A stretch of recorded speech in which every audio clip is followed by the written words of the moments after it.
नमस्कार, मैं रवीश कुमार। सीमेंट के इन खंभों की जगह कभी किसानों की फसलें खड़ी रहा करती होंगी। जिस जमीन से किसानों की कई पीढ़ियां पल गईं, उस जमीन से किसानों को एक मुश्त मुआवजे की राशि देकर हमेशा के लिए बेदखल किया जा रहा है। ये कोई आज से नहीं हो रहा। देश के तमाम हिस्सों में कॉरपोरेट और सरकारें मिलकर विकास के नाम पर योजनाएं चलाती हैं और बेदखल किसान होता है। मामला बहुत पेचीदा भी नहीं है जितना कि लगता है। सरकारें कहती हैं कि ये जनहित का काम है और जनता को पता ही नहीं होता कि ये कौन सा जनहित है जो इसके हित के खिलाफ है। इसी को लेकर जब भी जिस तरह से अधिग्रहण हुआ है, टकराव हुआ है। भले ही सरकारों ने उसे अपने दम पर दबा दिया हो, लेकिन किसान जानता है कि मुआवजे की राशि जब उड़ जाती है उसके हाथ से, वो कैसे तिल तिल कर मरता है।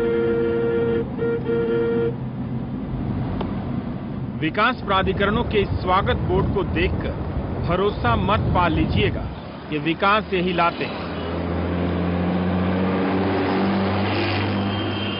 वरना खुर्जा और बुलंदशहर की तुलना कुआलालंपुर और न्यूयॉर्क से नहीं होती। और फिर ये सवाल भी है कि आप हर शहर और गांव को न्यूयॉर्क ही क्यों बना देना चाहते हैं। इन्हें मुआवजा मिल गया जो चली गई है। इलाके की फिल्म के बाद अब आइए इस खेत इन्होंने दे दिया मुआवजे से करोड़पति हुए देवेंद्र और सावित्री से मिलाता हूँ। इन्हें 1 करोड़ रुपए से अधिक का मुआवजा देकर जबरन करोड़पति बना दिया गया है। जबरदस्ती हुई है भाई। नेम प्लेट नाम लिखती मेरा और लिख दीजिए। अब आप बताइए कि ये किधर के लगते हैं, गरीबी रेखा से नीचे के या ऊपर के। तो ये किराए पे जमीन लेके खेती कर रहे हैं। देवेंद्र और सावित्री जमीन के मालिक से मजदूर हो गए। ये जमीन किराए पर ली है। इनकी झुंझलाहट का मैं शिकार हो गया। जमीन पे जा पे बैंक में भी मिल जा पैसा, गिरवे धरे ले आओ। अब तुमने सारी जमीन ले ली, 1 करोड़ रुपए दे दिया, जिससे खा कमाई बिखेरो तो बिगाड़ो तो कचोर, क्या है वो है? ये तो सोचो तुम, मैं पढ़े लिखे आदमी हूँ। नहीं वही तो हम तो अपनी बात जानते हैं, हम आपकी बात सुनना चाहते हैं। हाल तो होगा ना कुछ भी। तुम्हारे हाथ में गया, तुमने फिल्म में दिखाओगे ना, ये हमने देखा, ये हमने सुना, यही दिखाएंगे। और तुम पे कहा है। सही बात है, आप भी पत्रकार की सीमा जानते हो। ये तो खूब डांट पड़ी। अब गरीब आदमी कहाँ तक करे, एक बात बताओ, गरीब आदमी कहाँ तक करे? नहीं, मुझे इसका जवाब। साथ में काम कर रही महिलाओं ने भी सुना दिया। उसका आप लोगों ने क्या किया? जो 1 करोड़ रुपए आप बता रहे हैं, तो उससे आपकी जिंदगी नहीं बदल रही। ना बदलेगी। कैसे बदलेगी तुमने? समझाते हो तुम्हें कितनी महंगाई चल रही है? दूध के दाम 35 किलो के, चीनी के दाम 42 तक पहुंच गए। चीनी काय तो बदलोगे बताओ? यूरिया कट्टा के दाम मतलब 300 और 400 और 500 दे रहे हैं। कोई बात तरीका। पर अब आप खेती नहीं कर रहे हैं तो उस पैसे को बैंक में ही छोड़ दिया, मतलब उसका कैसे इस्तेमाल करना ये मालूम नहीं आपको। अब मान लिया बैंक में छोड़ दिया। हाँ। इनकम टैक्स दे दिए ठीका लौड़ान ने। कैसे छोड़ रहे हो? कोई किसान संघ कसर कोई नहीं छोड़ रहा हो। तुम भी कैसे जो जाए लिख रहे हो, फीड कर रहे हो, तुम्हारी बात है। हाँ। तुम भी ऐसे दिखाओगे, अब ऐसे सुना, ऐसे ये बोल रहा है। हाँ। हम पागल हैं, उनको ठना है। पंचरी तो खोल बोल ढोने गुनाएंगे। जा जमीन हमारी, जा जमीन हमारी पीढ़ी दर पीढ़ी पालते हैं और आज हाथ में कटवा दे गवर्नमेंट। बालक ने कुछ भी ना शासन छोड़ू, ये तो अनीति है। अनीति ज्यादा भैया थोड़ी ना भाई जी। हमें समझे पागल के सारे खुद पे पागल है। हाँ। ऐसी कोई बात ना, ऐसा ना समझ गए हैं, ऐसी बात ना। ये तो हमारी आवाज वहाँ तक पहुँचाने के लिए है, ऐसी बात तो भाई है। ये बात सही है ना, बुरा ना। देवेंद्र कहते हैं जमीन तो खत्म नहीं होती, पैसा हो जाता है। इसी जमीन के नाम पर सावित्री की देवेंद्र से शादी हुई थी। बाप दादाओं ने बड़े भरोसे के साथ इनके नाम जमीन छोड़ी। सावित्री कहती है, हम उनको क्या जवाब देंगे? बड़े बूढ़े ना बड़े बूढ़े करके खाएंगे। अब ये बताओ, सावित्री और देवेंद्र की पीड़ा समझ सकते हैं तो यकीन मानिए मुझे कुछ भी बुरा नहीं लगा। मैं तो सिर्फ सुन रहा था, इनका भोगा हुआ। 20 लाख बैलेंस का हमारे ठेका ले लो। अकाउंटिंग का 3 बैंक के, इलाहाबाद और ये स्टेट और ये उल्ली का कोऑपरेटिव, 20 लाख में ठेका ले लो। 20 लाख से ऊपर तुम्हारे, 20 लाख की पूर्ति हमारी तुम कर देंगे। तो क्या किए वो पैसा जो मिला सर? मुआवजे की राशि का क्या करना है किसी को नहीं मालूम। सीमेंट के खंभों और कटीले तारों को देख लखन चंद्र शर्मा डर जाते हैं। तो ये पैसे हमें कहते हैं कि हर आदेश के बाद ये मेरे खेत के नजदीक आ जाते हैं। अच्छा, ये कब लगाया है इन्होंने? मुआवजे की रकम लेकर किसी गांव में जमीन कैसे ले लूं?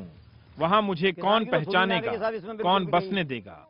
इस गांव में जो जमीन से रिश्ते बने उसका क्या करें? लोग कह रहे हैं कि पैसा बहुत मिल जाए तो आप दूसरे जगह जाके बस सकते हैं। दूसरी जगह जाके बसेंगे तो हम तो अपनी ही चाह रहे हैं कि दूसरी जगह जाके बसने हमें कौन पसंद देगा। वहाँ साबोते में कई कांड ऐसे हुए जो जमीन यहाँ से बेच के या मुआवजा लेके चले गए और वो मर भी गए, और बैनामा कहीं का हुआ, रोड पे जमीन दिखाई गई और बैनामा पोखर पे जाके दिया गया। ये बुलंदशहर के पास जेवर का इलाका है। इन खेतों में अंतर्राष्ट्रीय हवाई अड्डा बनाने की बात चल रही है। हालत ये हो गई है कि हवाई जहाज का रोमांच भी इनके जहन से खत्म हो गया। तो बेकार, हमारे लिए तो बिल्कुल बेकार सर। वो दिल्ली फेल है जी इस माहौल के आगे। हमारे जो गांव का जो माहौल है उससे दिल्ली फेल है। दिल्ली में कितनी सुविधा सही, हमें ये सुविधा उससे बढ़िया लगती है। रोड जो निकला है, रोड के लिए चढ़ने उतरने के लिए, इंटरचेंज के लिए इन्होंने ली है ये, तो इसमें तो कोई विरोध किसी को है नहीं। ये किसान बहुत राष्ट्रवादी हैं। इन्हें तकलीफ इस बात से नहीं कि मुल्क के लिए सड़क बन रही है। ये पैसे हमें 8 लाख का दे रहे हैं, 800 रुपया गज का, ये 50,000 रुपया गज को बेचेंगे उन्हें। इस बात से है कि वही कीमत क्यों चुका रहे हैं, पता इस वीडियो से चल जाता है। 9 जुलाई की रिकॉर्डिंग अलीगढ़ के टप्पल गांव में किसी से मिला। पुलिस की मौजूदगी में बुलडोजर का दुस्साहस देखिए, फसलों और पेड़ों को कैसे रौंद रहा है। आपकी जमीन पर ऐसा हो तो क्या करेंगे? भारत महान के गुणगान गाएंगे या आंसुओं के घूंट पिएंगे? इस वीडियो में एक आवाज सुनाई दी, पुलिस ने टोका तो वीडियो वाला कहता है किसानों की मस्ती रिकॉर्ड कर रहा हूं।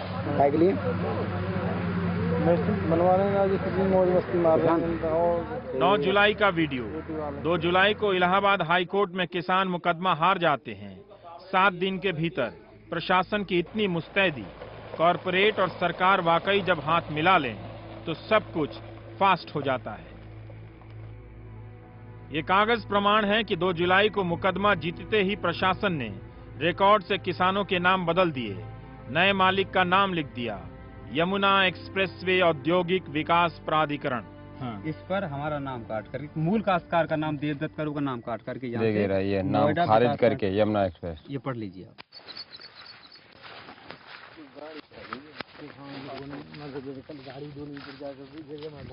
20 अगस्त को जब मैं इन खेतों में पहुंचा तो रौंदे जाने के निशान मौजूद थे। ये हमारे साथ देवेंद्र जी हैं। कौन से गांव के हैं आप? कंसेड़ा गांव के हैं। देवेंद्र जी हमें ये बता रहे हैं कि ये उनकी जमीन है जो भर दी गई है, लेकिन देवेंद्र जी ने सरकार से किसी भी तरह का करार नहीं किया है कि वो अपनी जमीन बेचना चाहते हैं। इस किसान ने कहा कि मैंने तो करार भी नहीं किया, फिर भी मेरे खेत पर ऐसे ऊंचे मेड़ बना दिए गए। हाँ जी, जबरदस्ती बनाइए सरकार ने, जबरदस्ती बिना पूछे गए खूब मने करी, न माने। करार करो मत करो, जमीन तो जाएगी, आप पर नहीं रुकेगी, ये बात कही थी हमसे। 60 साल पहले लगाया गया यह बगीचा भी टप्पल के पास जेपी ग्रुप की प्रस्तावित हॉट सिटी की जद में आ गया था। इन पेड़ों के मुआवजे की बात भी नहीं की गई। ये तोड़ दिया है।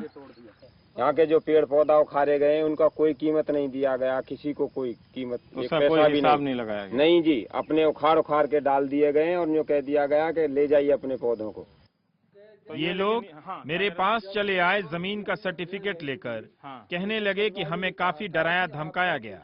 इन किसानों का दावा है कि उन्होंने करार नहीं किए, फिर भी सर्टिफिकेट में उनका नाम काटकर यमुना एक्सप्रेसवे औद्योगिक विकास प्राधिकरण कर दिया गया। जब गांव में तहसीलदार आया था फाइल लेकर, रजिस्टर लेकर, कई लोगों ने अंगूठे लगाए, दस्तखत किए, पर आपने नहीं किया था। ना जी। लेकिन जब आप ये पता करने गए तो जमीन आपके नाम से खारिज हो चुकी थी। हाँ जी। ये इसमें साफ लिखा हुआ है कि जिलाधिकारी महोदय के आदेश से, अलीगढ़ के जिलाधिकारी महोदय के आदेश से सुखवीर पुत्र मुंशी और गांव का नाम खारिज करके यमुना एक्सप्रेसवे औद्योगिक विकास प्राधिकरण ग्रेटर नोएडा के नाम दर्ज हो चुका है इनकी जमीन। तो एक तरह से ये इन्होंने रजामंदी भी नहीं की है, कारण भी नहीं बताया है जो इस जमीन में। तो ये सर्टिफिकेट जो है एक तरह से दे दिया गया कि इनकी जमीन जो है वो प्राधिकरण के नाम से दर्ज हो गई है। इसी तरह के बहुत सारे ऐसे। कंसेरा गांव के इस घर को देखिए, मोर घूम रहा है, जानवरों को मच्छर ना काटे, मच्छरदानी लगाने का सिस्टम आ गया है। ट्रैक्टर के ट्रॉली की रंगाई भी अच्छी की गई है। अपने घर, पशु और खेत से इतना लगाव, लेकिन इस घर के आंगन के ठीक सामने अधिग्रहण की लकीर खींच दी गई है। हमारे बुजुर्गों की जो दादे परदादे जो सबकी जमीन है, ये इन लोगों ने गांव से सटे ली हुई है। अब हम कहां जाएं? जेवर के ब्रिजपाल ने कुछ समय पहले यह घर बनाकर बैंक को किराए पर दे दिया। अब इस सरकारी नोटिस के अनुसार जमीन के साथ मकान भी जाने वाला है। मकान का मुआवजा नहीं मिलेगा क्योंकि राजस्व विभाग के रिकॉर्ड में मकान दर्ज नहीं है। आदमी चिल्लाएगा नहीं तो करेगा क्या? भाई किसान तो अपनी जमीन में मकान बनाएगा। धारा 142 जेडे के तहत हम अपने खेत में मकान बना सकते हैं। ये कानूनन अधिकार है हमारा। अब वो कह रहे हैं कि खेत है तो इसलिए हम खेत के हिसाब से करेंगे। हमारे यहाँ तो खेत दर्ज है। ये तो अब आप राजस्व विभाग से कीजिए, क्या आपने आबादी दर्ज क्यों नहीं की? इन लहलहाते खेतों के किनारे ये यमुना एक्सप्रेसवे है जिसे मायावती हर हाल में पूरा कराना चाहती हैं। ये उनकी महत्वाकांक्षी योजनाओं में से एक है। दावा किया जा रहा है कि इसके बनते ही नोएडा से आगरा आप 2 घंटे से भी कम समय में पहुंच जाएंगे। इतनी जल्दी पहुंच के करेंगे क्या, ये अभी साफ नहीं है, क्योंकि आगरा की सूरत और हालत तो बदली नहीं है।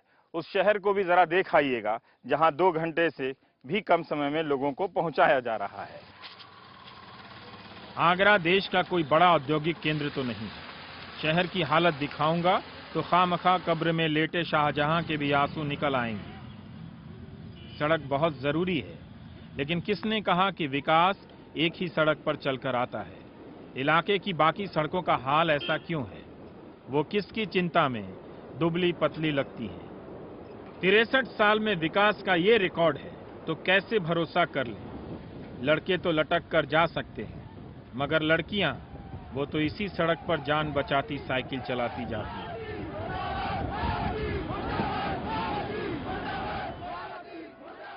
मुआवजे की राशि को लेकर उत्तर प्रदेश की राजनीति बदल गई। राज्य सरकार ने जितनी तेजी अधिग्रहण में दिखाई, उतनी ही तेजी मुआवजे की नई राशि के ऐलान में भी। तो ये निर्णय हुआ कि जो मुआवजा का यहाँ पर जो रेट तय होगा वो होगा 580। किसानों ने कहा पूरे इलाके में एक रेट हो। हमसे 550 रुपए प्रति वर्ग मीटर जमीन लेते हैं और हम ही को 1000-2000 रुपए वर्ग मीटर में बेचते हैं। वो किसानों को ही उसे बेच रहे हैं 4800 रुपए मीटर में और हमसे जो 800 रुपए मीटर में ले रहे हैं। तो क्या ये सरकार की या मुख्यमंत्री की ये दलाली नहीं है बीच में? अगर आप ये समझ रहे हैं कि किसान सिर्फ मुआवजे की खातिर लड़ रहा है तो गलत हो सकते हैं। किसानों का कहना है कि जमीन देना ही नहीं चाहते। मुआवजे की बात इसलिए करते हैं कि कोई उपाय नजर नहीं आता। अगस्त का महीना है, लाउडस्पीकर से किसानों के विरोध की आवाज आ रही है भूमि अधिग्रहण के खिलाफ। और अगस्त 2010 में ही इकोनॉमिक एंड पॉलिटिकल वीकली के अंक में लैंड एक्विजिशन पे इसका विश्लेषण है न्यायपालिका और जमीन अधिग्रहण पर कॉलिन गोंजाल्विस ने किया है। गोंजाल्विस साहब का निष्कर्ष ये है कि किस तरह से सरकारें जो हैं वो दलील देती हैं अदालतों में कि जनहित के लिए और राष्ट्र के निर्माण के लिए जमीन का अधिग्रहण जरूरी है, लेकिन होता ये है कि ये जमीन का अधिग्रहण किसी कंपनी या ग्लोबलाइजेशन के इस दौर में किसी कॉरपोरेट के हित में इसे किया जाता है और ज्यादातर जो छोटे किसान होते हैं उनके पेट पर लात पड़ती है। लेकिन जनता के बीच सरकारों की दलीलें कमजोर साबित हो रही हैं। तभी तो वो किसान आंदोलन से घबराकर अपने फैसले बदल रही हैं। बस वो इसी ताक में रहती हैं कि आंदोलन जोर न पकड़े, वरना किसे पता था कि यमुना एक्सप्रेसवे को लेकर क्या हो रहा है। क्यों किसान किसान नहीं रहा? उसका आंदोलन जात और गुट में बंट गया है। ब्रेक के बाद तो अगर ये आज दूध का दूध पानी का पानी नहीं करो, पानी कैसे हो?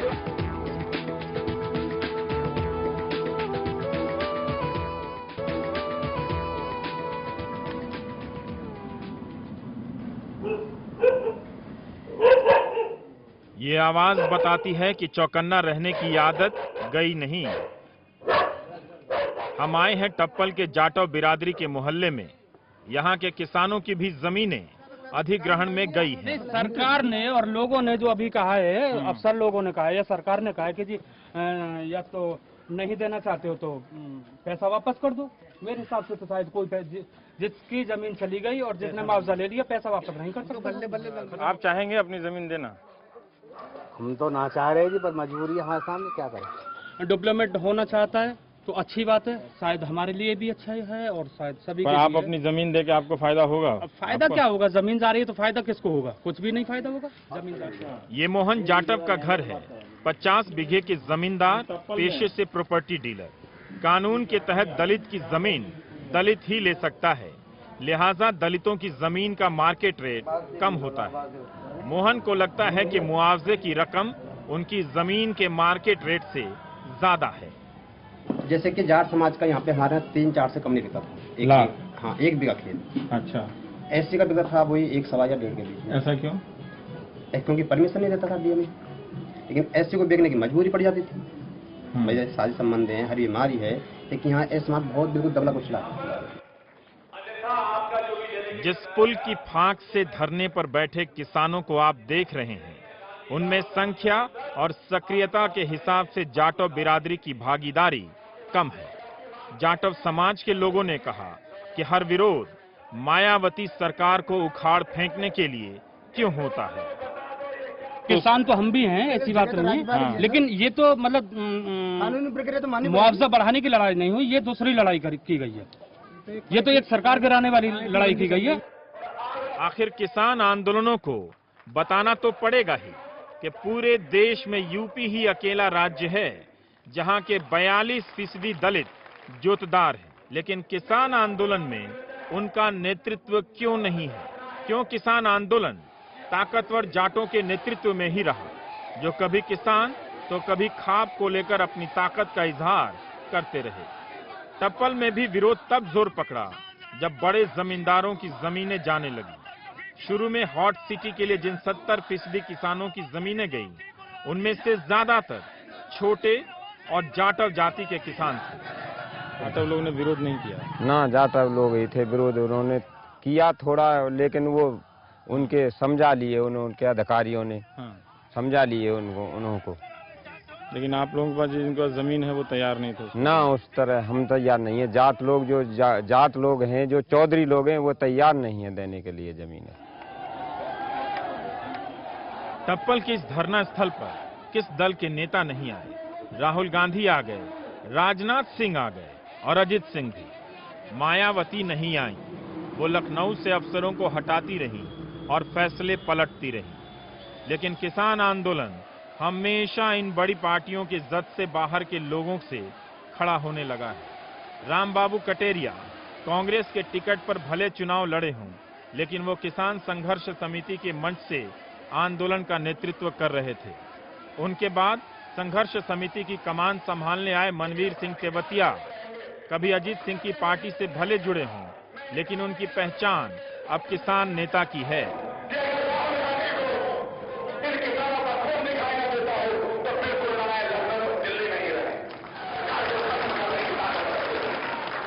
टप्पल में दिग्विजय सिंह मायावती पर निशाना साधते रहे। भूमि अधिग्रहण का प्रस्तावित नया कानून 2007 से संसद में है। परमाणु बिल के लिए इतनी बेचैनी और किसानों के लिए 3 साल का धीरज। और किसान का हित खत्म करके व्यवसायी का हित पूरा करें, ये मानसिकता बहन जी आपकी हो सकती है, हम लोगों की वो मानसिकता नहीं हो सकती। जितने लोगों को जेल में भरोगी, जितने लोगों पर किसानों की युवा पीढ़ी अपने आंदोलनों से दूर नहीं है। वो समझ रही है। औरतें भी टप्पल पहुंच रहे सभी दलों के नेताओं को सुन रही हैं। किसी की भी सरकार हो, कोई किसान का नहीं। और रही बात मेरी, तो इस ढलान से उतरते यह सोचकर मजा आ गया कि किसान राजनीति में अब भी वो खांटीपन बाकी है। टीवी स्टूडियो वाली ठसक जैसी बोरियत नहीं। ये जान देकर अपनी लड़ाई लड़ते हैं।